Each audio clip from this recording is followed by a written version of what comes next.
Okay, so this session is about air dry clay. One of the things with air dry clay that makes it really good for creating things at home is that you don't need a kiln to fire it. So it gets pretty hard, like it still gets that sort of ceramic-y sort of feel. It's a little bit, like it's not quite as glassy as ceramic clay in the end, but it still kind of has that really nice hard feel. So it's really good for using at home. It's great for kids to use. You can kind of get immediate results. It dries in a couple of days, and you can paint it while it's wet as well. So it's great to do these sorts of projects in one lesson.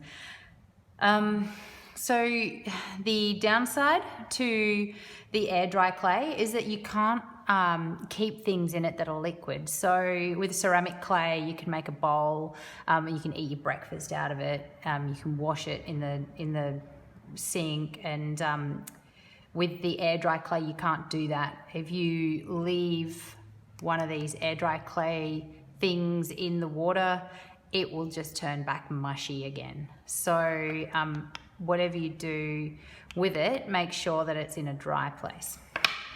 So I'm just going to go through the steps to making one of these lace print bowls, which is like a nice little texture bowl, and then I will show you how we paint that.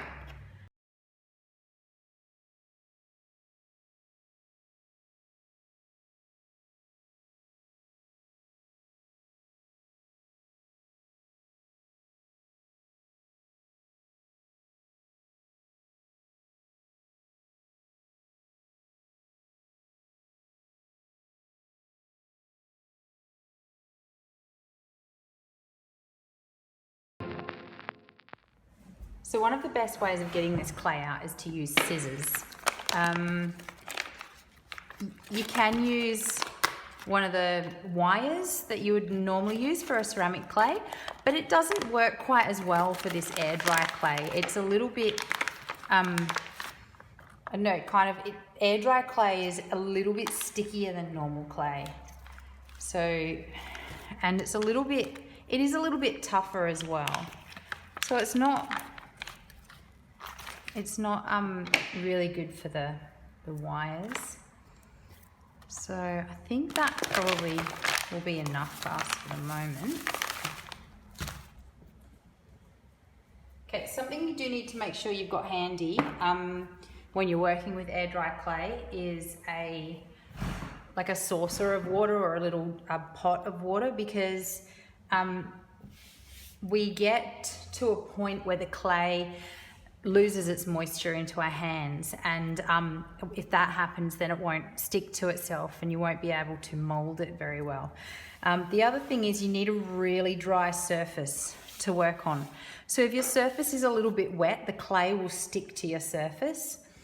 And for air dry clay, it's a good idea to have a non-porous surface or a really smooth surface. If you're using normal ceramic clay, it's actually the opposite, and it's better to use like a canvas or a piece of wood or something like that to do your wedging on. But for this particular type of clay, a smooth surface is better. We want something that isn't going to wick the moisture out of our clay. So every now and then I just dip my fingers into the little pot of water there, just so that I'm making sure I'm keeping the moisture in my clay. We don't want the clay to dry out, but we also don't want it to get too sticky. So what I do when I'm teaching kids is I usually tell them to squish the clay like this, and if they can hold it like that and it doesn't fall off for a few seconds, it's usually a pretty good consistency. If it's too dry, it will just fall off. If it's too wet, it'll slip off. So, so we want to make sure that it is neither of those things, because it actually doesn't work very well if it's too wet. It actually makes a huge mess. It just turns into like goop. All right, so what we're doing now is we're actually creating, so I'm turning the clay kind of around like this and creating a disc with the clay. If you've got younger kids, you might find it better to actually roll it into a ball, sit it on the dry table and press it like this. But I kind of find that way it ends up sticking a little bit too much for me. So I like to do most of my work in my hands like this when I'm working with air dry clay. And if we kind of try to flatten it out into a nice even pancake, you can see how I'm kind of spinning it around like this so that I'm flattening it out evenly. I'm not just flattening it out on sort of one or two sides. I'm trying to make sure it stays into an even circle. It doesn't matter if it's not perfectly even either for these particular bowls. They kind of look cool. Like you can see this one kind of looks a little bit cool with the wavy edges as well.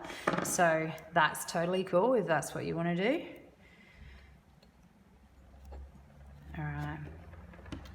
Once we get to a point where we think it's about, I don't know, it's probably about 1/2 centimetre thick, I'm just going to put a little bit of water on here just to make it.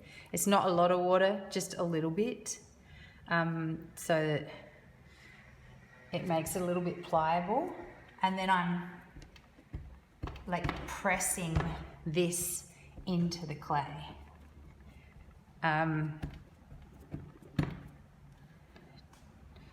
When you pick it up, just pick it up very carefully because you don't want it to stick to the table. All right. Then what we can do is we can grab a bowl. Now, it's a good idea to put a little bit of plastic over the bowl because if you do let it dry and it's kind of stuck to the bowl, you might not be able to get it off. But plastic, it's very easy to get off the plastic. Okay, and so then we kind of stick it over the bowl like that.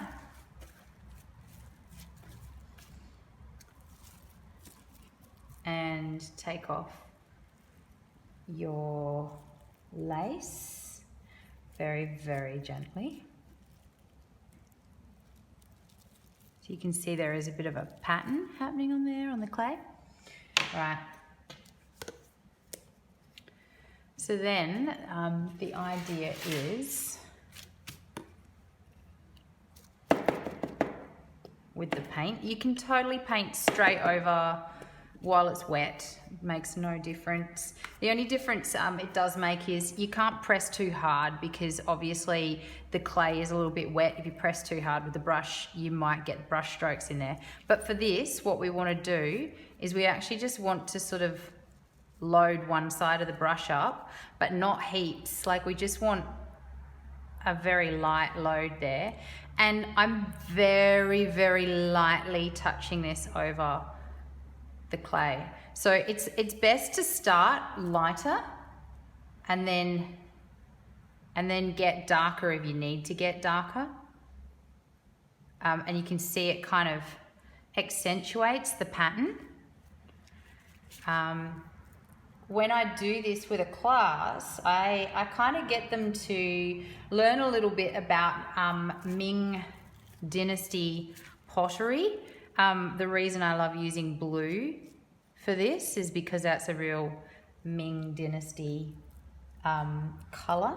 So if you are doing this as a lesson, you can research a little bit about the Ming Dynasty. It's actually a really interesting era.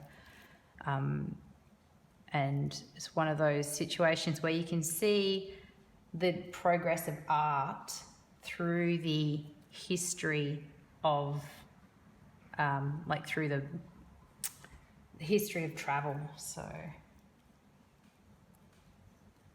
all right, so that is our little pot there. Now I would let that dry on the little bowl, so you can just kind of leave it for a day or two, come back. You can actually, if you feel like it, gloss that as well, because if you're glossing it takes on, like this one here has been glossed, and I don't know if you can see that, but just takes on this nice, like a little bit more of a professional image. All right, the other thing I was going to show you is so this one here that I just showed you is kind of like, you can tell once the bowl is dry, the design will be on the outside of the bowl. All right, so if you wanted to make more of a dish, there's not much point in having a design on the back side of the dish. So what we want to do,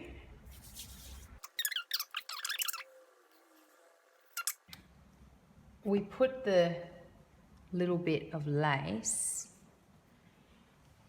we put that in on the inside.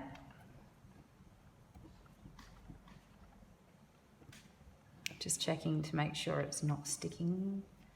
I'll keep going with that.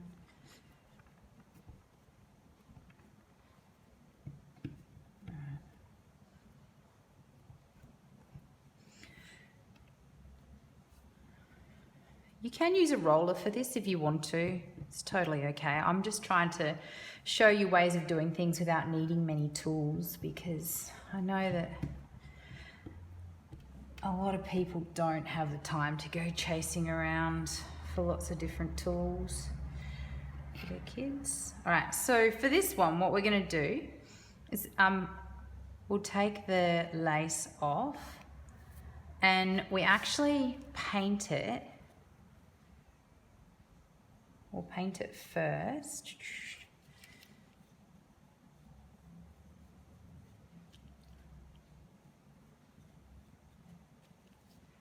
So I am doing this quite quick, but I'm still being very, very light with my touch.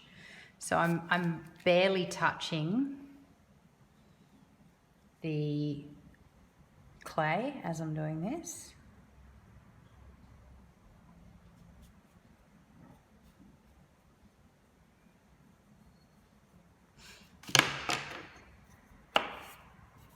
Okay, and so now once it's painted, what we can do is we can actually turn the edges up just in our hand like that.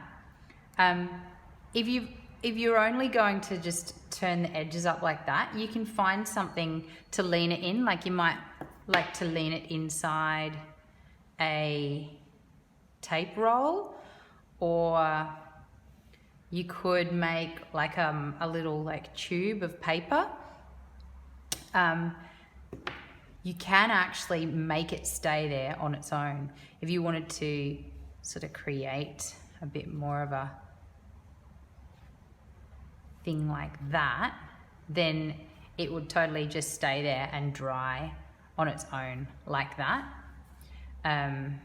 So you can do any of those things with it. So just going to, the other thing you can do with these is you can put holes in them.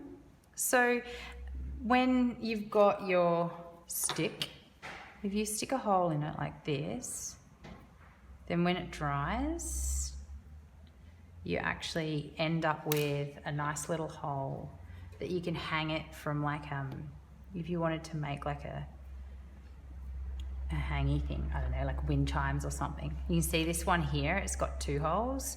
So that one was obviously designed to be threaded with something on top and also something on bottom. So totally up to you what you decide to do with all of your clay work, but I just wanted to show you that little activity there. So thanks for watching, guys. I just wanted to leave you with a few images of some things that my students have done over the last few years to give you a bit of inspiration. There's so much you can do with air dry clay. It's great for kids. It's really easy to work with. It's really good in a classroom environment because it's so easy to clean up. So let me know if you have any questions and have fun.